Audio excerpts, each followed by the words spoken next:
నమస్కారం, welcome to our channel. ఈ video start చేసే ముందు కొత్తగా మన ఛానల్ ఎవరైనా చూసినట్లయితే వెంటనే సబ్స్క్రైబ్ చేసుకోండి. అలాగే ఈ వీడియో మీకు నచ్చితే లైక్ చేసి మీ వాల్యుబుల్ ఒపీనియన్ మర్చిపోకుండా కామెంట్ సెక్షన్ లో తెలియజేయండి. ఏం మాత్రం లేట్ చేయకుండా మన వీడియోని స్టార్ట్ చేసేద్దాం. రన్వే పై ఒక బోయింగ్ 747 టేక్ ఆఫ్ చేయడానికి పూర్తిగా సిద్ధంగా ఉంది. దట్టమైన మబ్బులలో పైలట్ తన థ్రస్ట్ లివర్ ని పైకి లేపి హెడ్ లైట్స్ ఆన్ చేశాడు మరియు ఎయిర్ క్రాఫ్ట్ ఇప్పటికే టేక్ ఆఫ్ స్పీడ్ ని క్రాస్ చేసింది. ఇలాంటి టైంలో మబ్బుల మధ్య ఒక షాడో కనిపించసాగింది. ఇది ఇంకో బోయింగ్ 747 అని తేలింది. అదే రన్వే మీద కానీ ఆపోజిట్ డైరెక్షన్ నుండి వస్తూ ఇప్పుడు కేవలం కొన్ని మీటర్స్ దూరంలో ఉంది. దీని తర్వాత ఏం జరిగిందనేది ఊహించుకోవడం కూడా చాలా కష్టం. ఏవియేషన్ హిస్టరీలో అత్యంత ప్రమాదకరమైన ఈ సిచ్యువేషన్ జరగడానికి ఒక చిన్న తప్పేది. ఈ విషాదకరమైన సంఘటన స్పెయిన్లోని కనరీ ఐలాండ్స్ లో జరిగింది. ఇది ఇప్పుడు ప్రపంచం మొత్తం టెనరిఫ్ ఎయిర్పోర్ట్ డిజాస్టర్ అని గుర్తుంచుకుంటుంది. ఈ కథ 26 మార్చ్ 1977 పాన్ ఏఎం ఫ్లైట్ 1736 అనే Boeing 747 jumbo jet Los Angeles airport నుంచి టేక్ ఆఫ్ అయింది. ఇది న్యూయార్క్ లో ల్యాండ్ చేసి కొంతమంది ప్యాసింజర్స్ ని ఎక్కించుకోవాల్సి ఉంది. చివరి డెస్టినేషన్ సముద్రం అట్టున ఉన్న ఐలాండ్స్ లోని లాస్ పల్మాస్ అనే నగరం. ఇది చార్టర్డ్ ఫ్లైట్ కావడంతో పూర్తిగా బుక్ అయిపోయింది. అందులో చాలా మంది పెద్ద వయసు ఉన్న ప్రయాణికులు ఉన్నారు. వీరు లాస్ పల్మాస్ లో క్రూజిస్ షిప్ ని ఎంజాయ్ చేయాలనే ఉద్దేశంతో వెళ్తున్నారు. లాస్ పల్మాస్ అనేది కనరీ ఐలాండ్స్ కు క్యాపిటల్. ఇది మరొక కోస్ట్ కి సుమారు 100 కిలోమీటర్ దూరంలో ఉంది.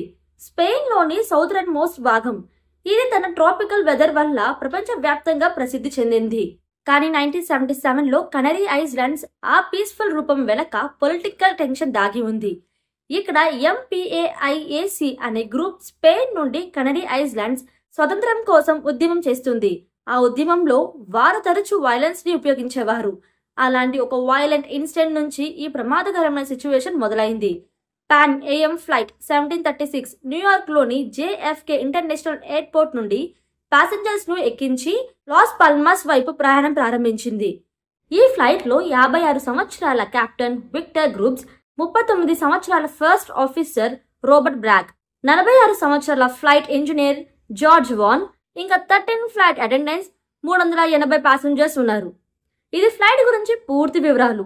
ఈ సమయంలో ఇది అట్లాంటిక్ ఓషన్ పై క్రూజింగ్ మోడ్ లో ఉంది. ఇప్పుడు మనం రెండో విమానం చూసేద్దాం. నెదర్లాండ్స్ లోని ఆమ్స్టర్డామ్ ఎయిర్పోర్ట్ లో KLM ఫ్లైట్ 4805 తయారవుతుంది. ఇది కూడా ఒక బోయింగ్ 747 మరియు దీని గమ్యం కూడా లాస్ పల్మాస్. కాక్పిట్ లో ఉన్నవారు 50 సంవత్సరాల కెప్టెన్ జాకోబ్, 42 సంవత్సరాల ఫస్ట్ ఆఫీసర్ క్లాస్ మరియు 48 సంవత్సరాల ఫ్లైట్ ఇంజనీర్ విలియం. దీంట్లో 11 ఫ్లైట్ అటెండెంట్స్ మరియు 235 ప్యాసింజర్స్ ఉన్నారు. KLM flight 4805 Amsterdam international airport నుండి బోర్డింగ్ పూర్తయ్యాక టేక్ ఆఫ్ అయింది. ఇప్పుడు ఈ రెండు ఎయిర్ క్రాఫ్ట్ కనరీ ఐలాండ్స్ లోని లాస్ పల్మాస్ ఎయిర్పోర్ట్ వైపు ప్రయాణిస్తున్నాయి. ఇంతలో లాస్ పల్మాస్ ఎయిర్పోర్ట్ లో ఇద్దరు వ్యక్తులు టెర్మినల్ బిల్డింగ్ వైపు నడిచి వస్తున్నారు. వారు ఒక ఫ్లవర్ షాప్ బయట ఒక బ్యాగ్ పెట్టి అక్కడ నుండి మాయమైపోయారు. ఆ బ్యాగ్ లో కౌంటౌన్ టైమర్ తో కూడిన ఒక బాంబ్ ఏర్పరచబడి ఉంది. ఖచ్చితంగా ఆఫ్టర్నూన్ 1 కి లాస్ పల్మాస్ ఎయిర్పోర్ట్ యొక్క రిసెప్షన్ కి ఒక కాల్ వచ్చింది. కాల్ చేసిన వ్యక్తి తనను ఎంపిఏఐఏసి గ్రూప్ కి చెందిన వాడని చెప్పాడు. ఇదే గ్రూప్ గురించి వీడియో స్టార్టింగ్ లో చెప్పుకున్నాం కదా. ఇప్పుడు ఆయన చెప్పిన విషయం ఏంటంటే తదుపరి 15 నిమిషాల్లో లాస్ పల్మాస్ ఎయిర్పోర్ట్ లో బాంబ్ బ్లాస్ట్ జరిగిపోతుంది అని. ఎయిర్పోర్ట్ సిబ్బంది వెంటనే యాక్షన్ తీసుకుని 15 నిమిషాలకి ముందు పూర్తిగా ఎయిర్పోర్ట్ ని ఖాళీ చేయించారు. ఎందుకంటే ఖచ్చితంగా 15 నిమిషాల తర్వాత ఒక పెద్ద బ్లాస్ట్ జరిగింది. ఈ బ్లాస్ట్ వల్ల టెర్మినల్ బిల్డింగ్ యొక్క రూఫ్ లోని పెద్ద భాగం కూలిపోయింది. లాస్ పల్మాస్ ఎయిర్పోర్ట్ లోని అన్ని ఆపరేషన్స్ కూడా తాత్కాలికంగా సస్పెండ్ చేయబడ్డాయి. ఫ్లైట్స్ అన్ని క్యాన్సిల్ చేయబడ్డాయి మరియు అక్కడ ల్యాండ్ అవ్వాల్సిన ఫ్లైట్స్ అన్ని డైవర్ట్ చేయబడ్డాయి.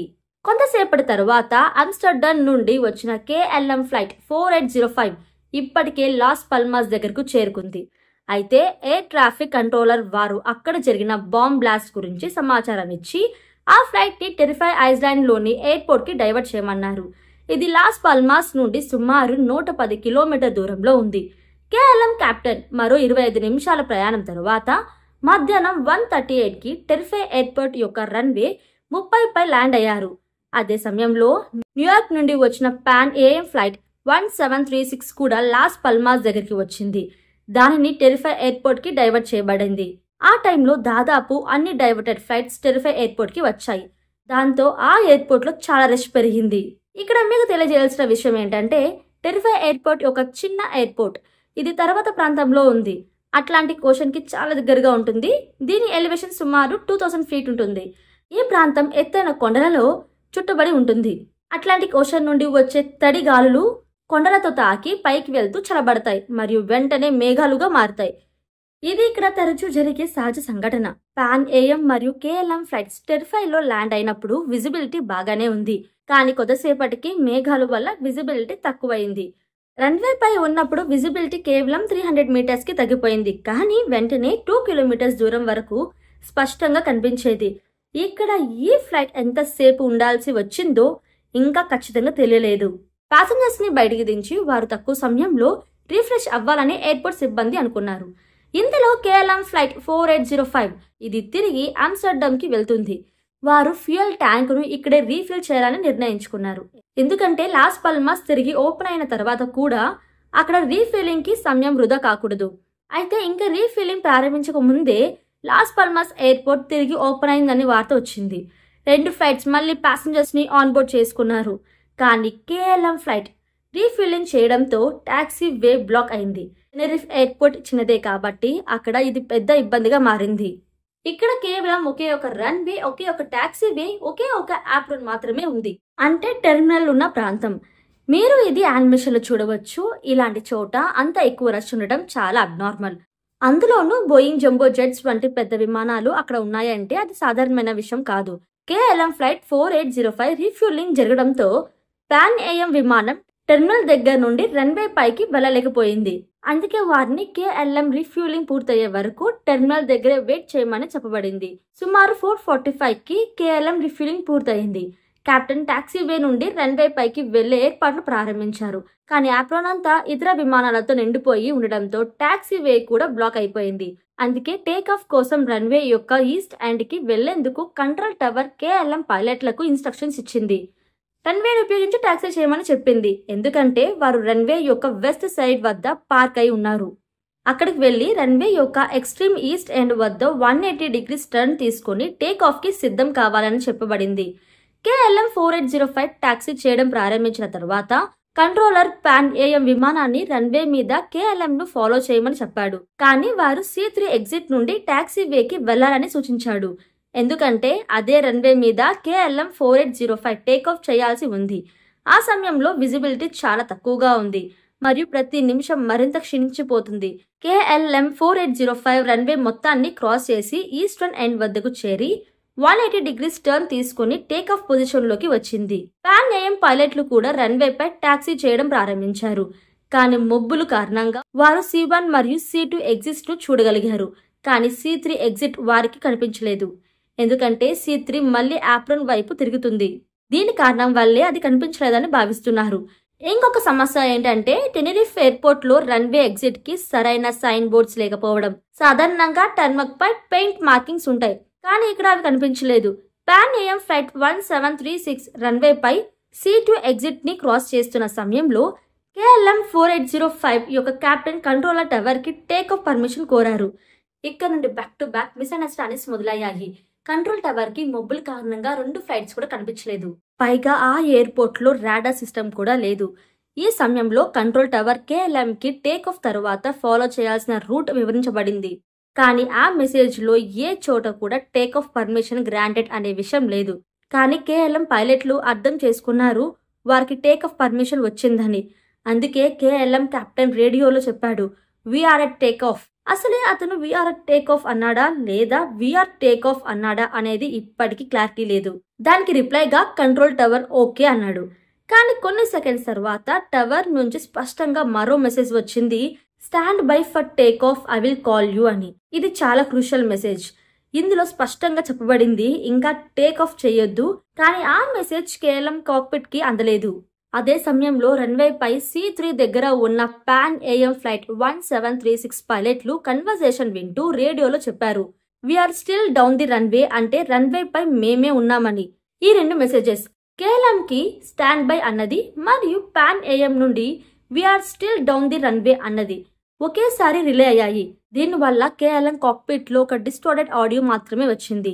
ఈ సమయంలో పాన్ ఏఎం విమానం తెలియకుండానే C3 ఎగ్జిట్ ను ఆల్రెడీ క్రాస్ చేసేసింది. కంట్రోల్ టవర్ పాన్ ఏఎం ని అడిగింది, when you exit the runway let me know అని. దానికి పాన్ ఏఎం పైలట్ ఓకే అని స్పందించాడు. కానీ అప్పటికే కేఎల్ఎం పైలట్ 4805 కెప్టెన్ తన థ్రస్ట్ లెవర్ కి పైకి లేపాడు. ఆయనకు టేక్ ఆఫ్ పర్మిషన్ వచ్చిందని భావించాడు. ఈ సమయంలో కేఎల్ఎం ఫ్లైట్ ఇంజనీరింగ్ టవర్ నుండి వచ్చిన పాన్ ఏఎం కి స్పందించిన మెసేజ్ ను విన్నాడు. రన్వేపై వారు ఇంకా ఉన్నారని. ఆయన వెంటనే కెప్టెన్ కి చెప్పాడు, they are still on the runway అని. కానీ ఎందుకో తెలియదు, కెప్టెన్ ఆ శబ్దంలో ఏమన్నారో పట్టించుకోలేకపోయాడు. ఆయన కేఎల్ఎం కెప్టెన్ అర్థం చేసుకున్నట్టు అనిపించింది, కానీ చెప్పింది కేవలం హోఎస్ మాత్రమే. ఇంకా టేక్ ఆఫ్ కొనసాగించాడు. ఆ సమయంలో ఫాగ్ కారణంగా ఆయనకి కేవలం 300 మీటర్ల దూరం మాత్రమే కనిపించింది. అదే సమయంలో పాన్ ఏఎం పైలట్లు రన్వే మీద నుంచి వస్తున్న హెడ్ లైట్లను గమనించారు. మొదట వాళ్లకు అనిపించింది కేఎల్ఎం ఫ్లైట్ కదలకుండా ఉందేమో, కానీ తర్వాత క్షణమే వాళ్ళకు అర్థమైపోయింది అది కేవలం వాళ్ళ వైపు దూసుకురావడం మొదలుపెట్టింది అని. వెంటనే పాన్ ఏఎం పైలట్లు విమానాన్ని మళ్లించడానికి ప్రయత్నించారు, కానీ అప్పటికే చాలా ఆలస్యం అయిపోయింది. కేఎల్ఎం యొక్క రైట్ ఇంజన్ పాన్ ఏఎం విమానంలో ఫస్ట్ క్లాస్ పోర్షన్ ను తాకి పూర్తిగా చెదరగొట్టేసింది. ల్యాండింగ్ గేర్ కూడా విరిగిపోయింది. కేఎల్ఎం విమానం రన్వేపై 150 మీటర్ల దూరంలో పడిపోయింది. అది ఒక భయంకరమైన మంటల్లో కూరుకుపోయింది. ఎందుకంటే ఫ్యూయల్ ట్యాంక్ పూర్తిగా నిండుగా ఉంది కాబట్టి. ఆ మంటల ఇంటెన్సిటీ ఎంతగా ఉండిందో ఒక్కసారి మీరు ఊహించండి. ఆ విమానంలో ఉన్న మొత్తం 248 ప్యాసింజర్స్ తక్షణమే ప్రాణాలు కోల్పోయారు. అక్కడ ఉన్న పాన్ ఏఎం విమాన ప్రయాణికులకు ఏం జరుగుతుందో ఆలోచించడానికి కూడా సమయం దొరకలేదు. ఫస్ట్ క్లాస్లో ఉన్న వాళ్ళు అక్కడికక్కడ ప్రాణాలు కోల్పోయారు. కానీ ఎకనామీ క్లాస్లో ఉన్న కొందరికి పైకప్పు విరిగిన చోట నుండి బయటకు రావడానికి అవకాశం దొరికింది. కొందరు 20 ఫీట్ ఎత్తు నుండి దూకి తమ ప్రాణాలు రక్షించుకున్నారు. పాన్ ఏఎం ఫ్లైట్ 1736లో ఉన్న 396 ప్యాసింజర్స్లో కేవలం 61 ప్యాసింజర్స్ మాత్రమే బయటపడ్డారు. ఇంకా ఎక్కువ మంది బతుకుండేవాళ్ళు. కానీ ఫాగ్ కారణంగా కంట్రోల్ టవర్కి ఈ యాక్సిడెంట్ గురించి చాలా లేట్గా తెలిసింది. అది కూడా ఆప్రాన్ దగ్గర నిలిచిన మరొక విమానం రన్వే మీద మంటలు కనిపించగానే రిపోర్ట్ చేసింది. రెస్క్యూ సర్వీసెస్ కూడా తక్కువ విజిబిలిటీ వల్ల వేగంగా వెళ్ళలేకపోయారు. ఈ ఘోరమైన ప్రమాదంలో మొత్తం 583 మంది ప్రాణాలు ఒక క్షణంలో పోయాయి.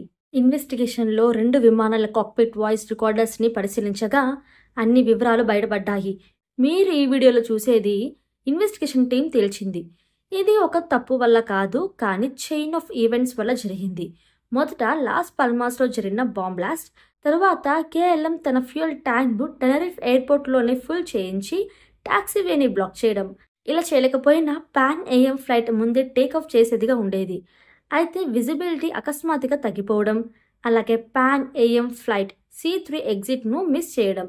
కానీ చివరికి ఇన్వెస్టిగేషన్ టీం ఈ ప్రమాదానికి బాధ్యులుగా కేఎల్ఎం ఫ్లైట్ 4805 యొక్క క్రూని నిర్దేశించింది. ఎందుకంటే వారు కంట్రోల్ టవర్ నుండి అఫీషియల్ పర్మిషన్ లేకుండానే టేకాఫ్ ప్రారంభించారు. దీనికి 5 సెకండ్స్ ముందు ఫ్లైట్ ఇంజనీర్ కూడా కెప్టెన్ని ఇంకా రన్వే ఖాళీ కాలేదు అని హెచ్చరించాడు.